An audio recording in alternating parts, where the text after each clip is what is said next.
segunda parte sobre o povo judeu e os sacerdotes. Atos 6:5. Vou ler o 6:7 que diz assim: E crescia a palavra de Deus, e em Jerusalém se multiplicava muito o número dos discípulos, e grande parte dos sacerdotes obedecia à fé.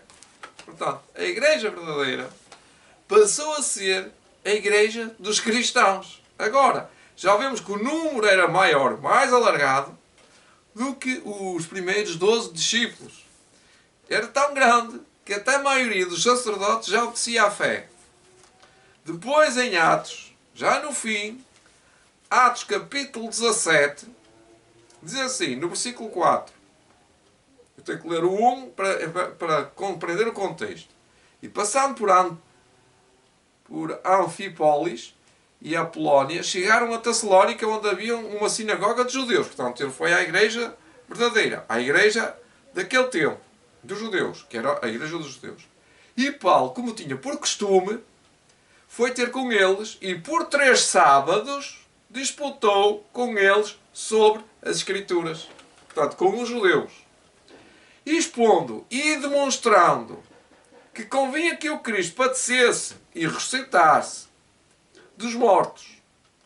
E este Jesus que vos anuncio, dizia ele, é o Cristo, esse Cristo que vocês crucificaram. Então o que é que eles fizeram? Qual era a conclusão? Está no versículo 4. Só alguns, dizia alguns deles, creram e ajuntaram-se com Paulo e Silas e também uma grande multidão de gregos religiosos e não poucas mulheres principais. Portanto, agora o núcleo era feito por Paulo, neste caso, por Barnabé,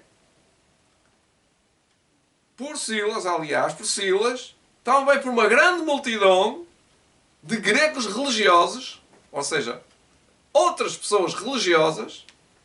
Gregos quer dizer todas as religiões agora, por exemplo, e mulheres, e não poucas mulheres, ou seja, muitas mulheres principais, ou seja, principais quer dizer de homens de poder, homens de ricos, homens que tinham mulheres principais. Quando se diz, aquela mulher é uma mulher principal, aqui. Mas aqui tinha todas, ou quase todas, mulheres principais, dentro da igreja do povo judeu, que eram os cristãos naquele tempo. O que eu quero salientar neste texto é que alguns deles creram juntamente com Paulo. Está em Atos 17, 4. Ou seja, o terceiro Elias é uma mensagem muito poderosa, muito fundamentada em vários textos bíblicos, e não é só por ser a Bíblia, mas por ser a palavra de Deus, vai dizer coisas que poucos líderes religiosos vão aceitar e vão dizer, não liguem, o povo vai atrás, algum povo vai atrás, outros religiosos ajuntam-se a alguns discípulos adventistas do 7º dia, que são esses que eu estou a dizer, o terceiro Elias. Alguns dos judeus, naquele tempo, ajuntaram-se, e muitos gregos, que eram os religiosos, naquela altura, religiosos, ajuntaram-se. Agora, nesta altura, há muitos gregos, muitas religiões de gregos, ou seja, muitas igrejas, e poucos demonstravam interesse por ouvir dos judeus, dos sacerdotes. Aqui, alguns deles creram. Só alguns. Portanto, o que é que isto vai acontecer? Vai haver um povo, que é o povo adventista do 7º dia, com fé, com paciência, que vai ter uma solene mensagem que não é garantia nenhuma ser eu ou ser... Mas quer que sejas tu. Eu vou ler um texto dele, não vai dizer assim, ser membro da igreja não é grande coisa. Já está a dizer isso tudo. Mas não ia dizer que não deve ser adventista, 7º dia, mas ele vai dizer assim, é uma solene declaração que tenho ou que faço à igreja. que nenhum entre 20 dos nomes que se acham registados nos livros da Igreja está preparado para finalizar a sua história terrestre. E acha-se tão verdadeiramente sem Deus, ainda pior do que isso, e sem esperança no mundo como um pecador comum. Ou seja, estão normais, estão tão desligados da verdade, ou seja, da fonte que é Deus, da palavra de Deus, que eles estão como um povo comum. Isto é grave. Muito grave. Para a Igreja Adventista é dia. Porquê? Porque muitas pessoas estão a dizer: eu só quero ouvir aquele pastor. Portanto, se houver um pastor que pregue muito bem durante muitos anos, é de estranhar. Eu acho que é de estranhar. E eu digo isto porque muitas pessoas só estão vocacionadas, só querem ouvir, por exemplo, aquela pessoa. Já houve tempo, há uns 20 anos atrás, que era o pastor Alexandre Bolhão. Havia outros naquele tempo, mas um deles. E então as pessoas ficaram todas, parece que hipnotizadas, só queriam, já tinham, era o tempo das cassetes, só queriam ouvir o pastor Bolhão. Até que a certa altura o Zé Augusto dá um back, dá uma resposta e diz assim: isso dura pouco. Isso passa já. Estes pastores, estes e os outros que acontecem, são pastores carismáticos. Não estou a dizer que eles não tenham a verdade. Estão dentro da igreja, da verdade, estão. Só que são carismáticos e criam grupos. É um fenómeno. Agora vou dizer outra coisa que estudei nos profetas. Os profetas não foram carismáticos. Não tinham... não andavam a publicar. Eu estou a fazer esta publicação de vídeo. Mas esses profetas não vão fazer isso. O que é que vai acontecer? Eles vão andar a pregar como fosse nómadas. Andavam como os profetas. E as pessoas vão entrevistá-los. Vai lá a SIC, a televisão, a TV Globo, ou os canais da televisão das nações, e vão ouvi-los, e vão perguntar porque é que ele diz assim. O que é que ele acha? E eles nem vão poder chegar-se a ele, porque o povo vai ser muito, e vai criar muitos problemas, porque eles têm uma mensagem que não é para se calar. Não são silenciados por uma simples razão. Porque Deus tem como um aglomerado. Lembro-me de um texto que lia ontem aqui, que o profeta Elias dizia: só eu é que fiquei, Senhor. E depois diz assim: não, existe 7.000. 7.000. Deus não tem um profeta. Tem 7.000. E agora tem 144.000.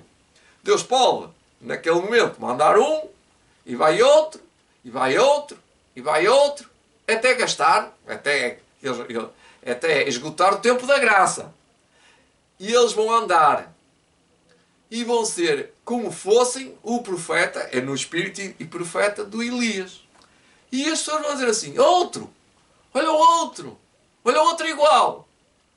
Todos eles têm a mesma escola. É a escola dos profetas.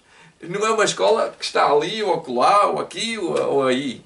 É uma escola com Deus. Helena White, na seguinte declaração que eu faço à Igreja, ela em 1915, ela faleceu em 1915, ela tem estas palavras antes de falecer. E eu lhes digo agora que quando for colocada para descansar, está a falar da morte dela, grandes mudanças ocorrerão. Ela é profeta. Ela está a falar em nome de Deus. E eu não sei quando serei tomada. Ela não sabia que era já daqui a meses, mas foi semanas, se calhar, ou meses antes de ela ter morrido. E eu não sei quando serei tomada. E desejo alertar a todos contra os dispositivos do diabo. Interessante o que ela diz. Ela está a falar para quem? para a igreja dentro, para a igreja adventista, para a igreja verdadeira. Continua ela: quero que as pessoas saibam que eu avisei-as plenamente antes de minha morte. Helena White, Mensagens Escolhidas, volume 1, 1915, 24 de fevereiro. Portanto, ela viu, ela diz que digo agora, quando for, que haverá grandes mudanças que ocorrerão. E que mudanças que ocorrerão que ela não viu? Olha, ela não viu a vacinação. Isso, se ela visse, ela ia dizer: não, isto não está certo. E a mensagem do terceiro anjo, que é a mensagem da justificação pela fé, não está a ser ouvida em lado nenhum. A mensagem da saúde, da reforma da saúde, também não está a ser ouvida em lado nenhum. Os profetas têm que alertar, ou os mensageiros, em nome de Deus, têm que alertar que esta verdade, ou as verdades que não foram sublinhadas, ou foram atacadas, ou que foram espezinhadas, ou que foram massacradas, eles vão dizer que está mal, que está errado. Como o profeta Elias, como o profeta João Batista, como o profeta Eliseu, como o profeta Enoque, como todos os profetas disseram: isto está errado dentro do povo de Deus. Quero dizer-vos que Deus vos chama para seres profetas ou sacerdotes. Deus queria que todo tivesse o dom de falar, o dom de ser profeta. Não é um dom que diga que sou profeta, mas aquele dom que vem de Deus, que é para profetizar, porque está escrito. Está escrito, não é porque vem na cabeça das visões. Não estou a dizer que seja um profeta como Helena White, mas que seja o profeta como Elias, ou como Eliseu, ou como João Batista. Vai acontecer, vocês vão vê-los e vão dizer: afinal existem e existirão até ao tempo do fim da graça.